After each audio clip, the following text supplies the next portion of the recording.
Olá, uma excelente tarde para você. Está começando mais uma edição do Hora News. E um dos maiores ídolos da história do Vasco, Roberto Dinamite, faleceu neste domingo. Ele lutava contra um tumor no intestino desde o fim de 2021. Um dos maiores ídolos da história do Vasco, Roberto Dinamite, faleceu nesse domingo. Ele estava lutando contra um tumor no intestino desde o fim de 2021. Roberto Dinamite teve uma piora no quadro de saúde e foi internado novamente nesse sábado no Rio de Janeiro. O ídolo do Vasco da Gama lutava contra um câncer no intestino e não resistiu às complicações do problema. Esse tipo de doença, também chamada de câncer de colo, é um dos 3 tumores malignos mais frequentes no Brasil. Carlos Roberto Gama de Oliveira nasceu no dia 13 de abril de 1954, em Duque de Caxias, no Rio de Janeiro. Dinamite recebeu esse apelido em novembro de 1971, no Maracanã, quando tinha 17 anos, depois de marcar o primeiro gol pelo Vasco na vitória por 2-0 sobre o Internacional. Aquele gol foi o primeiro dos 708 de Roberto em mais de 1000 jogos pelo Vasco da Gama. O atacante balançou as redes 190 vezes no Campeonato Brasileiro, uma marca que até hoje ninguém alcançou. Com o time carioca, Roberto conquistou um Campeonato Brasileiro, o de 1974, e 5 campeonatos cariocas. Roberto também teve passagens pela Portuguesa em 1989 e pelo Campo Grande em 1991, antes de retornar ao Clube do Coração para encerrar a carreira em fevereiro de 1993. A gente, claro, continua com a repercussão da morte envolvendo ex-jogadores e clubes que lamentaram essa perda de Roberto Dinamite. Juninho Pernambucano, outro ídolo do Vasco, foi um dos primeiros a se manifestar nas redes sociais. Ele escreveu: "Você foi o maior de todos, com a cruz de Malta no peito." Vanderlei Luxemburgo também prestou uma homenagem ao ex-atacante. O técnico declarou habilidade, paixão e determinação pelo futebol de Roberto Dinamite, que deixaram uma marca indelével na história do clube e também no coração de todos os fãs. O Vasco, clube em que Roberto Dinamite se tornou ídolo, destacou o ex-jogador, o trabalho no clube por quase 29 anos como atleta e presidente. Clubes do Rio de Janeiro deixaram a rivalidade de lado e fizeram questão de prestar também as condolências. Flamengo, Botafogo e Fluminense declararam respeito ao Dinamite. Agora há pouco, o presidente da República também se manifestou.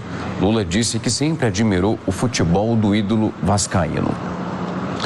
E um instrutor de surf foi preso, suspeito de abusar de uma menina de 10 anos durante uma aula no mar. A família dela passava as férias no Rio de Janeiro e resolveu pagar essas aulas para as 2 filhas aprenderem o esporte. Na metade de uma dessas aulas, uma das garotas saiu chorando da água. O abuso foi durante essa aula na praia da Barra da Tijuca. Sem desconfiar de nada, os pais chegaram a gravar os primeiros minutos. Ronald Lima foi quem abordou a família e ofereceu as aulas de surf. O casal concordou e pagou para as 2 filhas. Cada uma teria direito a 20 minutos na prancha. Mas a caçula ficou só a metade do tempo e saiu do mar chorando. A mãe sentou com a criança, conversou e aí a criança relatou a verdade. A família chegou a acionar 190, a PM foi até o local, tentou efetuar a prisão em flagrante, vasculhar a praia, ele já tinha saído do local. A família então foi à delegacia e fez a denúncia. A menina disse que o professor insistiu no abuso mesmo depois dela pedir para que ele parasse. O estupro foi comprovado pelo exame de corpo de delito, feito no IML. Ronald Lima foi preso depois de tentar marcar mais uma aula de surf. Ele confessou para os policiais que realmente tinha praticado esse ato libidinoso contra essa menina. A família que escolheu as praias do Rio de Janeiro para curtir as férias acredita que a denúncia e a prisão podem evitar novos abusos. De que de fato a justiça seja feita e que ele cumpra e que ele sofra as consequências desse erro que ele cometeu. A polícia pediu que a prisão seja convertida em preventiva. Caso a justiça aceite, o instrutor Ronald Lima vai permanecer preso até a conclusão das investigações. A defesa desse instrutor de surf não se manifestou até agora. E olha só, ninguém acertou as 6 dezenas do concurso da Mega, o concurso de número 2.552, e agora o sorteio vai pagar, pelo menos o próximo, 12,5 milhões de reais. Os números sorteados na noite de ontem foram 5, 24, 25, 33, 38 e 41. 62 apostas fizeram a quina e vão levar aí para casa R$ 43.395. Já para os 4.644 acertadores da quadra, esse prêmio vai ser de R$ 827,64. O próximo sorteio acontece na próxima terça-feira, às 8 da noite. E a gente lembra que a aposta mínima custa R$ 4,50. A gente vai agora com imagens ao vivo de Brasília, onde manifestantes estão na Praça dos Três Poderes. Já havia esse movimento logo no começo do dia e muitos conseguiram chegar muito próximo a pontos específicos ali dessa praça. Quando a gente vai trocando essas imagens com você, dá para perceber que eles conseguiram subir até a rampa do Palácio do Planalto. Ali no Congresso há uma movimentação mais intensa, há uma informação também inicial que bloqueios da polícia foram realizados.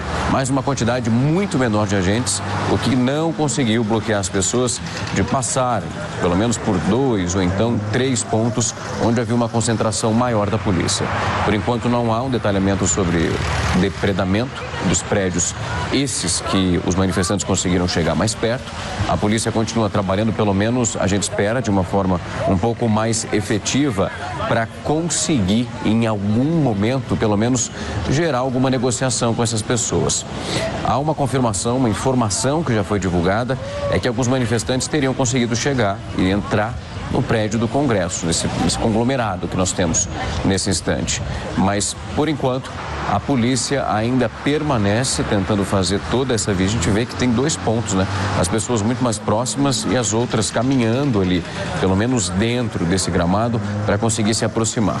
A polícia, claro, vai recebendo e mantendo essas informações, pelo menos nós acreditamos, junto com o ministro da Justiça, Flávio Dino, nesse momento, para tentar, de alguma maneira, conduzir o que está acontecendo nesse instante de modo mais ordeiro.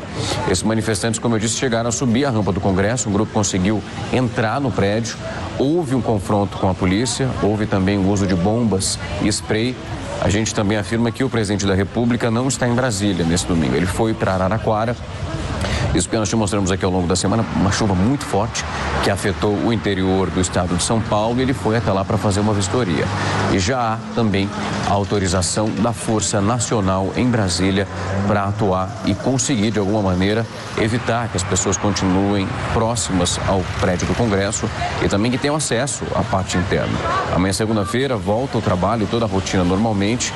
E nós tínhamos já uma expectativa muito alta a partir do momento dessa desmobilização de vários pontos onde os manifestantes estavam na porta dos quartéis. Havia, inclusive, em Brasília uma informação e também um repasse dessas reuniões que aconteceram com o Flávio Dino para que um desmonte fosse realizado. Essa semana, em vários estados, a polícia continuou trabalhando para conseguir retirar pelo menos parte da estrutura que foi montada. No caso de Brasília, esse foi o caso que aconteceu. Ali aquela estrutura, as barracas nas portas da sede do Exército, ou então em quartéis, tudo isso acabou sendo desmontado. As pessoas foram, pelo menos receberam informação que precisavam sair desse ponto onde elas estavam já desde antes, quando já tinha informação de que agora o presidente Lula, ainda como presidente eleito na época, já tinha saído o resultado, e essas manifestações foram tomando conta do país. Nós mostramos aqui tanto nas rodovias como também em outras regiões. Nós temos a informação que o presidente Lula acaba de chegar em Araraquara e possivelmente vai ser questionado aí pelas equipes de reportagem sobre qual o posicionamento dele em relação, lembramos que nessa sexta-feira mesmo tivemos aqui as informações que saíram daquela primeira reunião ministerial. Há já esse funcionamento normal do Congresso de Trabalho, inclusive nessa semana, nessa última reunião, com as posses dos ministros, tivemos e também mostramos aqui durante a nossa programação exatamente como tudo isso aconteceu e como as pessoas permanecem tentando, de alguma maneira, trazer o andamento dessas pautas que são necessárias. É claro que ao longo da programação a gente vai trazendo as informações e também as imagens ao longo dessa tarde que parece que vai ser movimentada em Brasília. Você vai ver agora a oportunidade, pelo menos quando a gente começa esse ano, as pessoas olham já para o calendário naquela expectativa de feriado para 2023. Esse ano nós teremos alguns bem longos, onde as pessoas vão conseguir aproveitar um pouquinho mais.